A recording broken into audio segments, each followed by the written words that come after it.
আসসালামু আলাইকুম। আমি মোহাম্মদ সরকার আপনাদের সামনে নতুন একটি ভিডিও নিয়ে আসলাম। আজকে ভিডিওটি বেসিক স্পোকেন ইংলিশের 22তম ক্লাস। আপনারা দেখতে পাচ্ছেন উপরে আমি একটি স্ট্রাকচার দিয়ে রাখলাম। Subject plus was, were plus verb plus adjective plus noun. এই স্ট্রাকচারের উপর এখন আমরা সেন্টেন্সটা তৈরি করতে পারি। হি ওয়াজ আ ভেরি অনেস্ট ম্যান। তিনি খুব সৎ লোক ছিলেন। They were very honest men. তারা খুব সৎ লোক ছিলেন। He was a very good student. সে একজন খুব ভালো ছাত্র ছিলেন। She was a very beautiful girl. সে একজন খুব সুন্দরী মেয়ে ছিল। Rafiq was a very rich man. Rafiq একজন খুব ধনী লোক ছিল। He was a very good and meritorious student.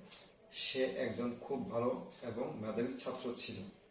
He was a very efficient and active business.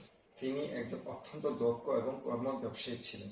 যদি ভিডিওটি ভালো লাগে অবশ্যই লাইক, কমেন্ট এবং শেয়ার করবেন, কারণ আপনাদের প্রত্যেকের লাইক, কমেন্ট, শেয়ার আমাকে নতুন নতুন ভিডিও তৈরি করতে উৎসাহ প্রদান করে।